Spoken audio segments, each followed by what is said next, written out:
안녕하세요. 말씀 베이커리 718번째 시간 기도하심으로 시작하겠습니다. 거룩하신 주님 감사합니다. 주님의 말씀을 묵상합니다. 성령님께서 말씀에 조명이 되어 주시옵소서. 우리 주 예수 그리스도님의 이름으로 기도합니다. 아멘. 네, 오늘 말씀은 사무엘하 11장 14절에서 27절 죽이는 이야기 두 번째 자상한 다윗에 대해서 함께 보도록 하겠습니다.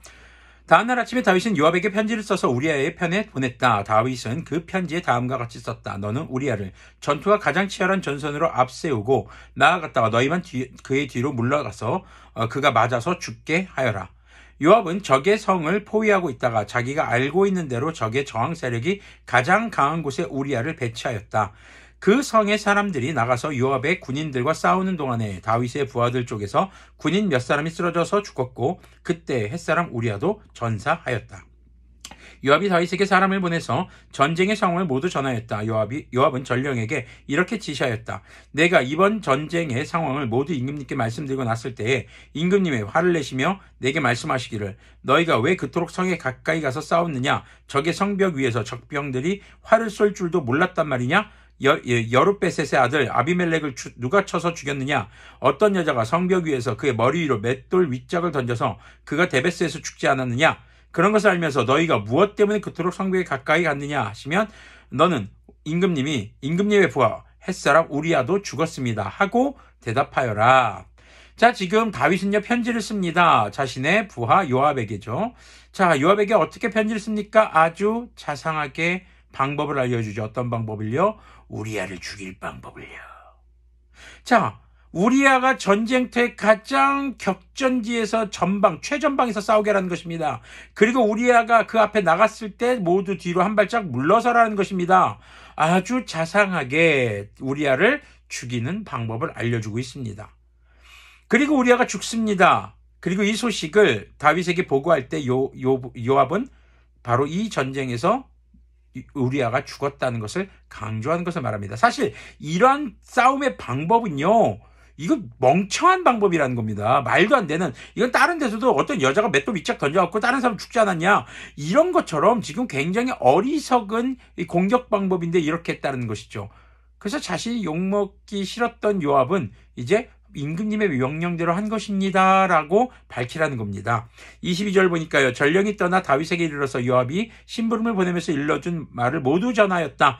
전령은 다윗에게 이렇게 말하였다. 우리의 적은 우리보다 강하였습니다. 적이 우리와 싸우려고 평지로 나왔으므로 우리는 적들을 성 안으로 밀어 넣으려고 성문 가까이까지 적들을 밀어붙였습니다. 그때 성벽 위에 있는 적들이 임금님의 부하들에게 활을 쏘았습니다. 그래서 임금님의 부하들 가운데서 몇 사람이 죽었고 임금님의 부하인 햇사람 우리아도 죽었습니다. 그러자 다윗이 전령에게 말하였다. 너는 요압에게 칼은 이 편도 죽이고 저 편도 죽이기 마련이니 이번 일로 조금도 걱정하지 말라고 전하였다. 평소에 다윗 같으면 했을 말이 아니라는 것을 우리가 생각해 볼 수 있습니다. 앞에 우리아가 우려했던 상황, 화내면서 이런 말을 아마 할 것이다. 우리아가 아니죠. 요압이 예측했던 상황. 그것이 어떻게 보면 다윗이 평상시라면 했을 말이었겠죠. 오히려 그 성을 계속 맹렬히 공격하여서 무너뜨리려고 전하여 요압이 용기를 잃지 않도록 하여라. 한마디로 뭡니까? 내가 시킨 대로 잘한 요압을 격려한다 이 얘기입니다. 우리아의 아내는 우리가 죽었다는 소식을 듣자 자기의 남편을 생각하여 슬피 울었다. 애도하는 기간이 지나니 다윗이 사람을 보내어서 그 여인을 왕궁으로 데려왔다. 그 여인은 이렇게 하여서 다윗의 아내가 되었고 그들 사이에서 아들이 태어났다. 그러나 주님께서 보시기에 다윗이 한 이번 일은 아주 악하였다.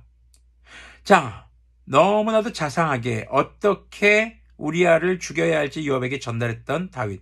다윗의 계획대로 모든 것이 이루어졌습니다. 그러나 주님께서는 이것을 어떻게 평가하십니까? 아주 악했다.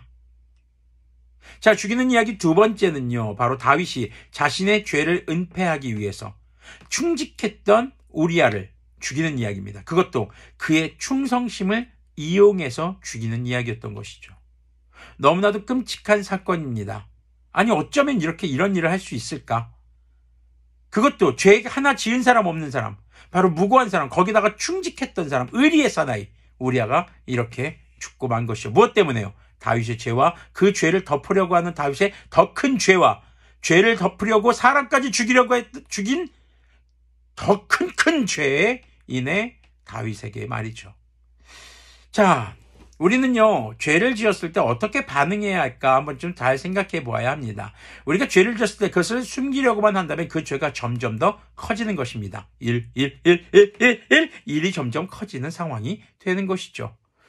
우리가 죄를 깨달았을 때, 죄를 지었을 때 우리는 주님 앞에 무릎을 꿇고 회개하고 우리의 죄로 인해서 피해본 사람들에게 사과하고 사죄하고 보상해야 하는 그러한 삶의 모습이 있어야 하는 것을 잊지 않아야 하겠습니다. 기도하겠습니다. 거룩하신 주님 감사합니다. 우리는 살면서 다윗과도 같은 악랄한 범죄들을 지었을 때가 많이 있습니다. 예수님께서는 마음속으로 음란한 생각을 품기만 해도 음란한 것이라 하셨고 미워하기만 해도 살인한 것과 다를 바 없다고 하셨습니다. 주님, 우리가 주님 안에서 우리의 죄를 직시하고 주님 앞에 우리 주 예수님의 이름으로 회개하며 죄에 대해서 책임을 지고 그리고 사죄하고 보상할 줄 아는 죄에 대한 적절한 대응을 할 수 있는 그리스도인들이 되도록 긍휼을 베풀어 주시옵소서. 우리 주 예수 그리스도님의 이름으로 기도합니다. 아멘. 네, 다윗의 이야기는 그리스도인들도 이렇게 죄를 지을 수 있다 이런 건 아닙니다. 단지 인간의 추악한 모습이 하나님의 사람들에게도 나타날 수 있는 가능성이 있는 것을 우리에게 보여주는 것이죠. 우리는 여전히 죄 지을 가능성이 있습니다. 죄를 안 지는 것이 가장 베스트입니다. 하지만 죄를 지었을 때는 그의 적절한 대응 방법이 있어야 할 것입니다. 오늘도 주님 앞에서 거룩함을 잃지 않기 위해 힘쓰는 우리들이 되기를 소망합니다.